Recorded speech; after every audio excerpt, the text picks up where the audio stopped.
Hello, thanks for watching. This is an Enterprise PDM tips and tricks type session. This session was originally formatted to be a live session, a discussion type session. So I'll breeze through the content a bit quickly, but my name and email is there. If there are any questions, please feel free to reach out to me. This video we wanted to make available for those who didn't have a chance to make it to our 2015 Shape Your World events. So let's get started. The agenda is a few advanced type topics. First one being multi-group permissions. Turns out permissions in Enterprise PDM are accumulative. Group users can be part of more than one group.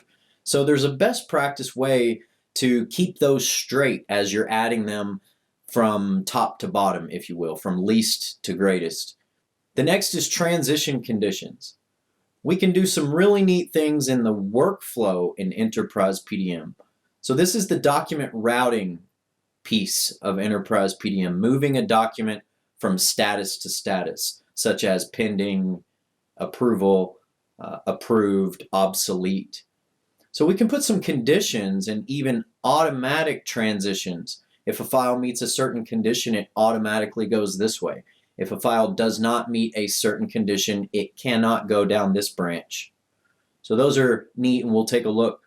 The dispatch is a visual programming inside of Enterprise PDM. If there's a task we're trying to accomplish and we can't quite get it done with a task, a macro type task in Enterprise, such as the convert task, we can't get it done with an action in the workflow. There's some cases when we can lean on dispatch, which is not widely used. We'll take a look at that. It's an additional add-in where we can do some visual programming, pop up boxes and ask the user for info and these kind of things. Report generator next. This is a way to query directly to the database.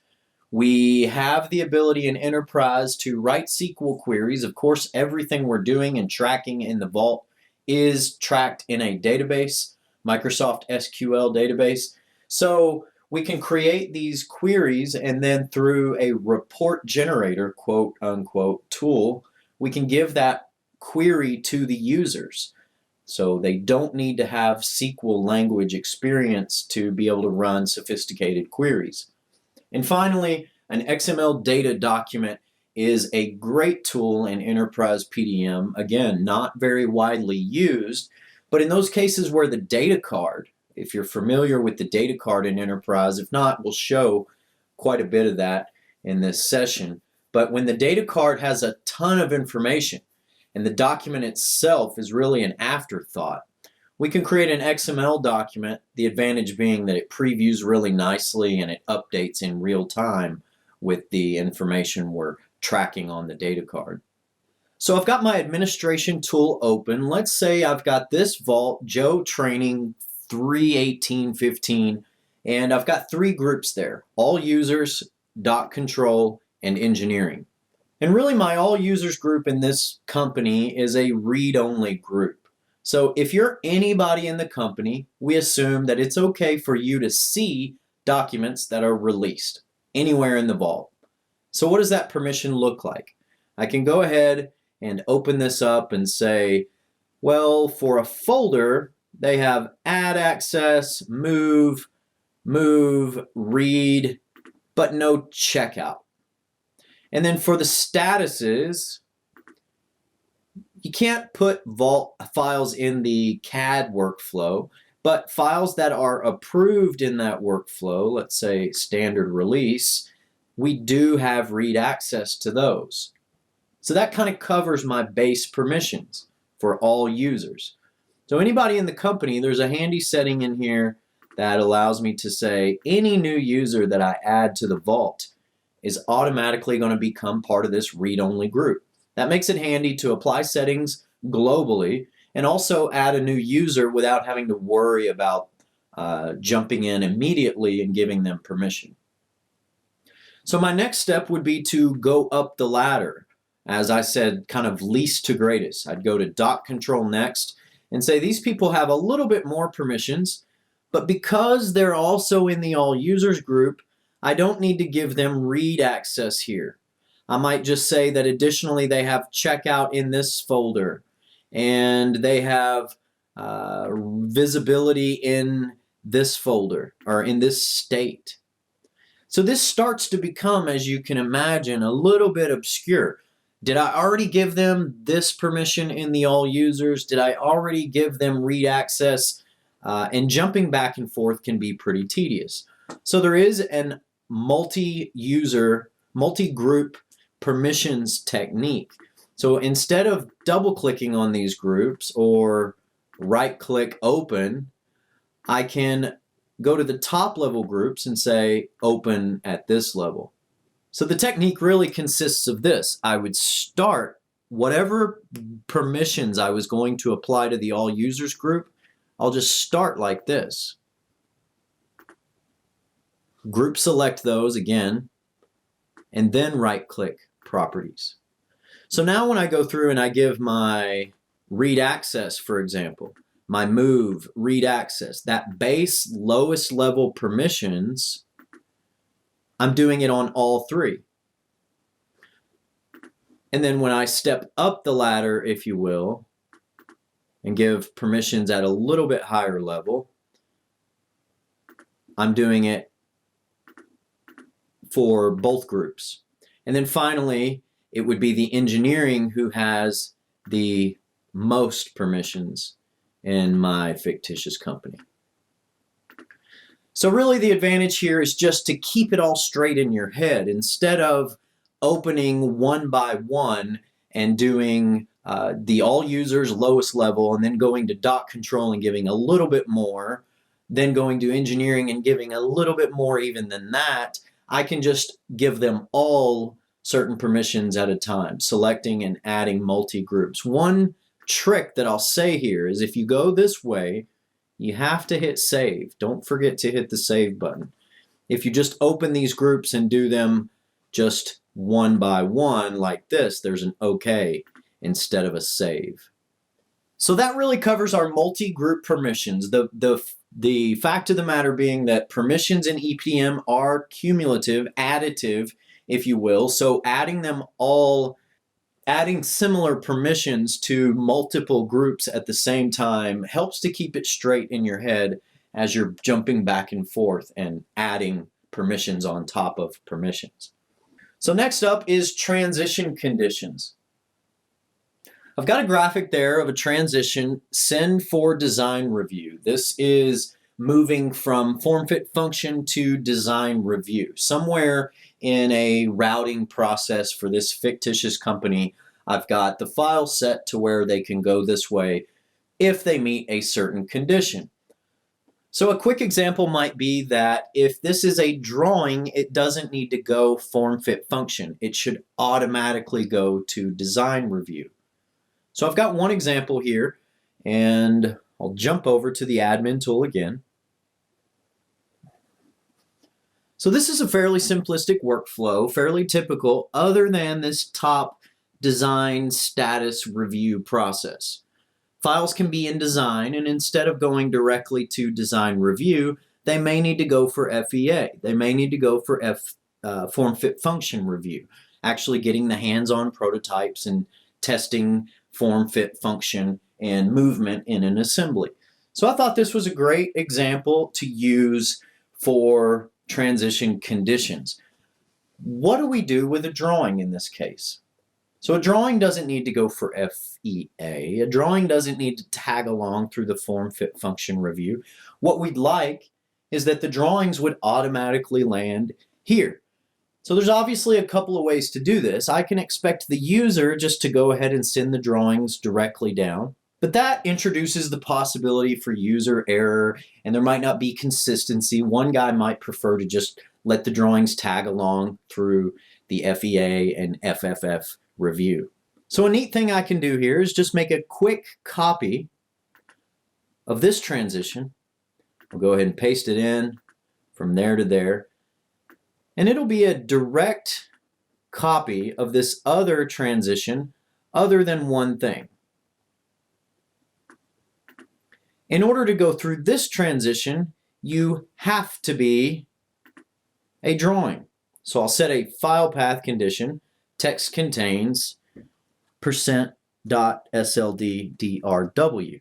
And then I'll set this one to be automatic. Now for most automatic transitions, you'll want to just go ahead and set all users permission. This way that if the file meets the condition and it landed there, it will automatically go through. The user who put the file in does need to have, the user who does the previous transition or adds the file does need to have the permit condition, even if it's automatic, or it will not work. So I'll set this to an automatic transition type. Now my drawings will automatically go to design review. They'll go ahead and jump right through there without stopping at InDesign. Now another thing I might want to do is go ahead and set criteria on send for FEA and say that file path is not equal to %.sld_drw. This will prevent my drawings from accidentally going the wrong way. Not equal to %.sld_drw. So you can really use your imagination here. There's lots of ways to use transition conditions to get creative and say certain files can go this way, can only go this way, or certain files automatically jump down this path. So just to review, these are really easy to create. They can be based on variable, file path, revision. Object type and category are very rarely used in my experience, but with file path and variable types, we can do quite a bit of acrobatics, if you will. Next up is dispatch. If you're not familiar with dispatch, that's probably because it's not widely advertised. It doesn't automatically come in with your vault. SOLIDWORKS provides the dispatch files under the program files and under that default data directory, but there isn't a lot of information in the administration guide. It's not widely advertised, and partially for good reason. If you do not understand dispatch and if you're not careful, you can create some trouble. And it can also often be more trouble than it's worth. So I've got a couple of very simple examples to show, but essentially it's visual programming. You can program some batch, some automation, some triggers without knowing how to really write the code. So in order to get started with dispatch, you have to add it in. It's an add-in, again, provided to us by SOLIDWORKS. So I'll open up my program files directory. So this is just under local C program files on any client machine where the installation directory is found. There's a data, default cards. Opening up default data, scroll to the bottom, I can find the dispatch.caf. So that's where it exists in Windows Explorer. To load it in, I'm going to need to right-click on my vault and choose Import. From there, I can browse to that directory under C, program files, for example, not 86, the regular program files, and choose Enterprise PDM, default data. And again, there it is at the bottom, but I will need to change to all files. Go ahead and load that in. Now I've already got that loaded in, so I won't repeat that process. But once you've got dispatch loaded in, there's a couple of ways to interface with it. I can right-click here and say Administrate Actions, or from within a Client Explorer view, I can choose Tools, Administrate Actions. Now once you're inside, there's several different options here, several different things to get used to. I can with this initial screen, the options are really to either load something in, edit an existing, or add a new. We'll go ahead and start with add new just to see the options.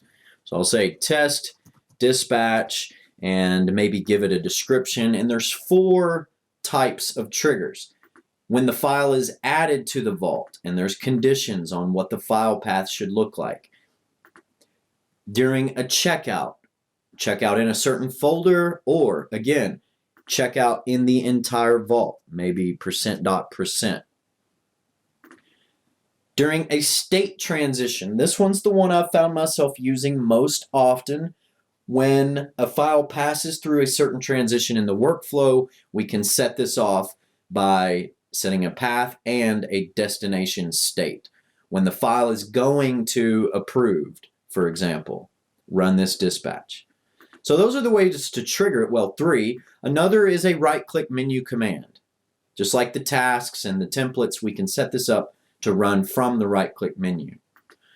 Now, once you've got that set, how it's going to trigger, then we'll talk about what the command, what the batch, what the action is doing.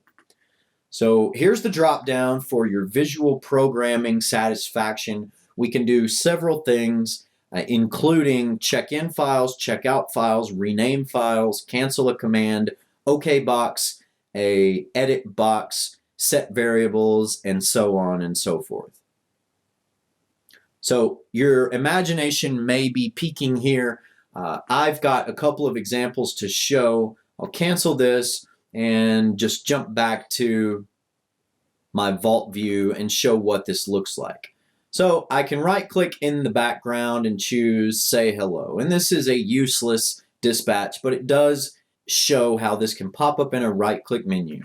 So from there, I've got a message box, a yes or no option saying, would you like the machine to say hello? If I choose no, it cancels out based on a loop, a jump, an if statement. Say hello, yes, hello, username.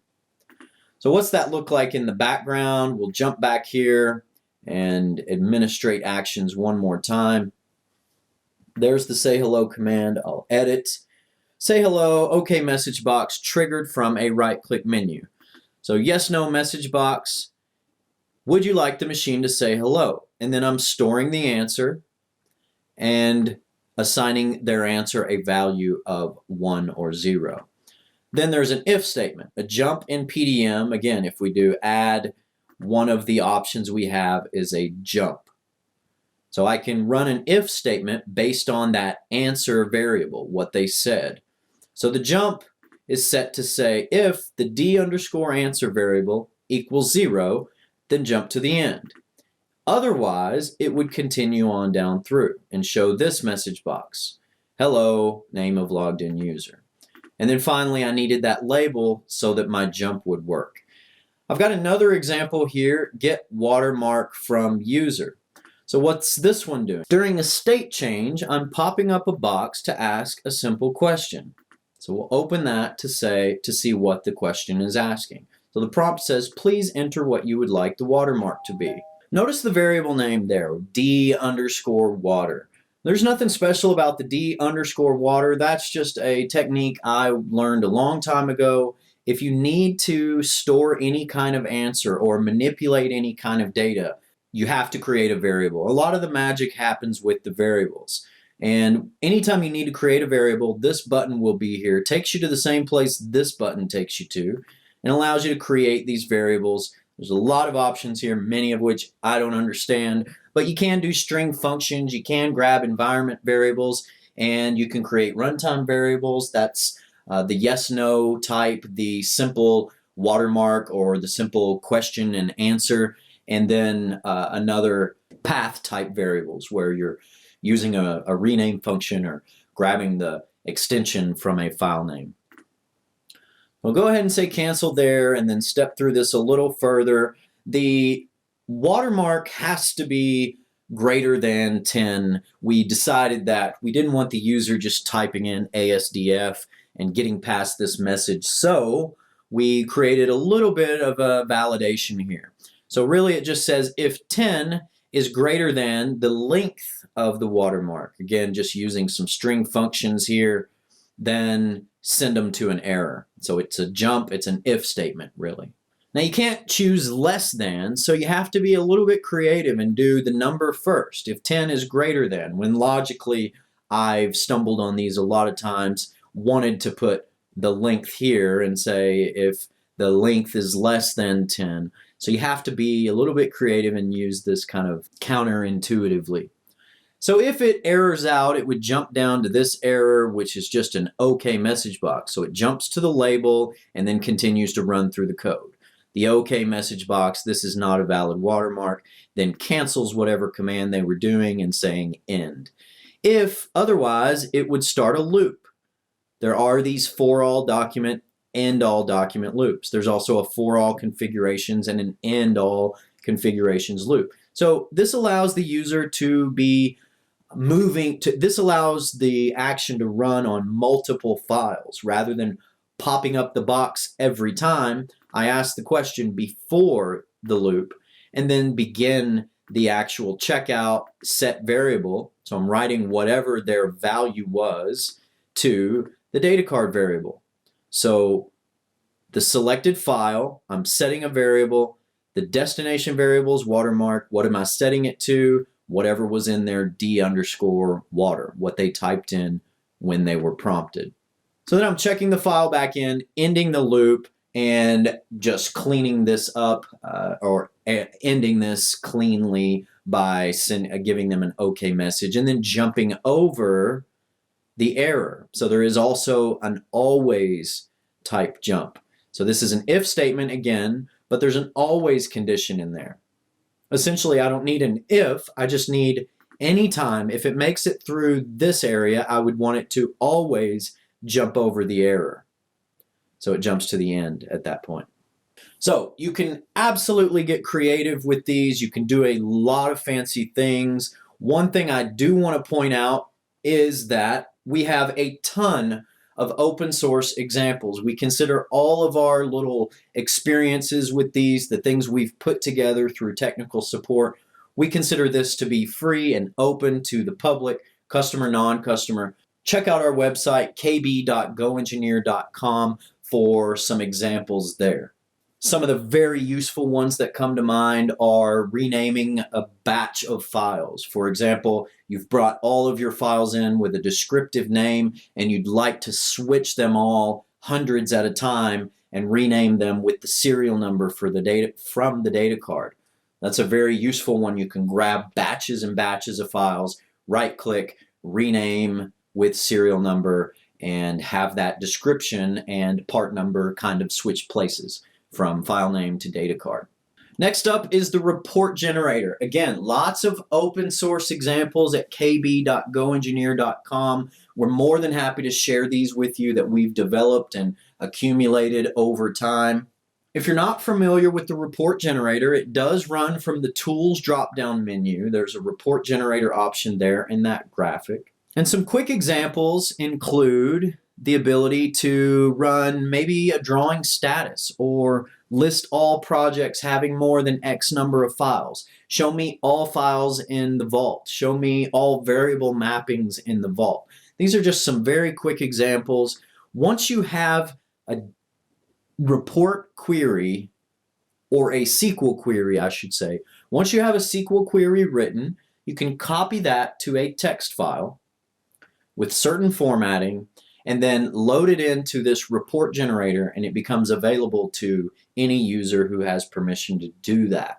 So if you open this for the first time in your vault and just choose this import button, it's going to take you to, again, the program files directory under SOLIDWORKS Enterprise PDM, and right in here there's some report generator examples. If you double click that, it'll go ahead and bring in about 9 different queries. So I'm going to have to hit OK here 9 different times, but I want to pause for a minute and show that this is actually asking me who should have permission to run this query. If we've got managerial or executive level queries like how many ECNs in a year, how many drawings are released in a certain project, these kind of queries we might not want available to everybody in the company. So I'll go ahead and say OK several times, and voila, 9 queries are added. Again, these are just some of the default stuff that comes with any installation of Enterprise PDM. I also want to pause just a little bit there and browse back to that program files directory and show you the structure, the makeup of a SQL query. So all the way down here, I've got report examples, So if I simply take that, I'll just move a copy to maybe the root of my C drive here, paste that, and then right-click, change the name to TXT. This allows me to go ahead and open it up in a simple text editor and show you exactly what's going on here. So ignore everything below this line. I'll go ahead and just actually delete all that. The reason for deleting that is I want to simplify what's actually going on here. That was multiple report queries in the same text file. So this is the first one. List all currently defined workflows. So a report generator, in order for Enterprise to really accept you loading it in here with this import command, it has to have some structure, such as this @ name, this symbol name, company name, description. It has to be in this format. So what you'll want to do is start from the example that SOLIDWORKS gives you in that install directory and then just paste your query in here. So if you're familiar with SQL, you'll recognize this as a select statement. This is the SQL query. So once your DBA has written the query that you desire, you can create a text file just like this, then rename that file back to .crp, and then Enterprise PDM will recognize that and allow you to load it in as a one-click SQL query from the user interface. So let me run a couple just to show you what these look like. List all currently defined workflows, just hit the check mark and say play. These come out in a nice format. You can export these, file, export results to a CSV file, open that up in Excel, slice it and dice it how you like. Also, user details of selected group, all files and revisions. This one may take a while in your production vault. For me, it's fairly straightforward. So some of the very useful examples we have developed and keep on hand over the years. I'll open up our technical folder, and these are the examples that are available. Of course, any of the things we've gathered over the years, we consider this to be open to anybody who can use it. So getting the hex ID of a file, if you've ever had to track down a file in the archive, this is a very handy report. I had a gentleman reach out to me recently and ask for this report. He wanted to just list out all parts in the vault with their description. It's also handy sometimes to go in and look at stats. What are my projects that are larger than X amount of files?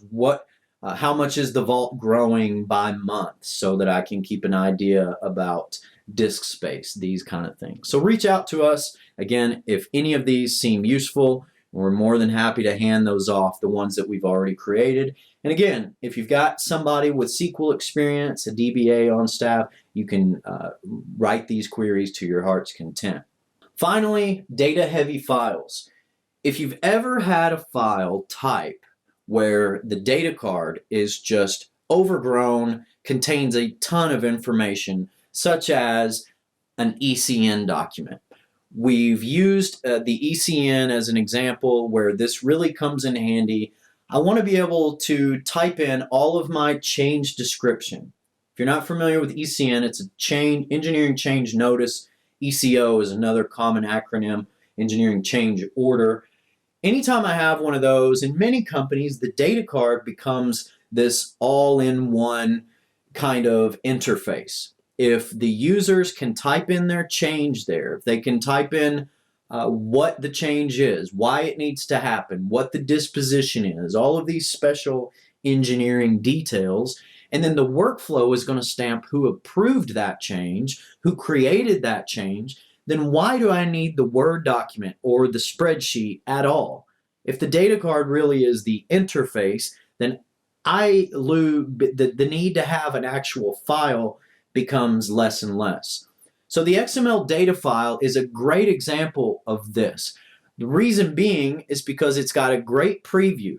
If I do something similar, if I've got a really fancy data card, that is attached to a spreadsheet, then you may be familiar that writing from the data card to the fields in the spreadsheet isn't as smooth as we'd like it to be. I actually have to open the spreadsheet, update the fields, or create a macro that does that, but I still need to open the document. An XML file, one of the biggest advantages is that it's an instant data card to file write. It instantly writes from the properties of the data card into the text of the file. So I'll show you what I mean by that. So in this Joe Training Vault, I had the need for an ECO document. You may be familiar with Enterprise PDM Templates. It's a standardized way to, through a right-click menu, say New, EPDM, and then create either some kind of file, maybe a standard form, an ECN form, a spec form, or a folder structure. So just as a side note, here's a new project template. So I can fill out some certain information. It's going to be the 029 folder for GoEngineer and say OK. What happens is that runs under my projects folder and creates this standardized folder structure with the GoEngineer name, whatever metadata I asked the user for. But back on track here, I needed an ECO document in this vault. EPDM, it also allows me to do, yes, folders, but also forms of some kind. So I wanted an ECO document where the data card would pop up and really get all the information from the user. This is what the same data that you may have typed into a file at previous companies or at your company today. So what drawing is affected? What is the number? What is the reason for the change? Disposition. You can configure this to your heart's content. All of this is just another data card, the same way we customize all of our data cards in the vault. So once I create the file, all of that information is transferred to that file's data card, whatever I had typed in or entered. And the nice thing is that it really gives a slick preview. So I can go to the data card, and you may be familiar, if I type in something on the data card and hit save, if this document was an Excel spreadsheet, I would now need to open it so that this gets pushed into the text on that file. With the XML data document, it's a real-time push. It automatically pushes from one side, from inside the file to the data card properties, and that's a live update. Also, if I need to print this, that's typically a reservation that I meet with. Why not go away with the Word document entirely? I'll suggest this in situations where we're looking to solve this similar problem. And the initial reflex is always, well, sometimes we just need to have the hard copy. So not to worry, we can actually right-click and print this document, no problem. And that prints out, previews very nicely. If you're interested in a little bit of the behind the scenes here, I'll open up my templates folder. So there's a form, yes, that is the source, but also an XSL. I'll open that with Notepad++, and you can see there's a little bit of, this is where we would get all of the formatting, fonts, colors, columns, etc. So it does need a XSL file to point back to, and I'll open the XML file in a Notepad editor, and you can see all this is pointing back to the XSL sheet format file. Really neat way to eliminate that problem of having to open a Word document, having to open a spreadsheet to get the data card info to push into the file. When you want text in the file that really just matches up with whatever the drop down or the button or the serial number was on the data card. So that's it. That's a lot in a short amount of time. Hope this has been helpful. Again, if any of these pieces of information, if you want to know more about any of it, if you want to get your hands on some of the things you've seen, please feel free to reach out to us. My name is Joe Cutrona. Thanks for watching.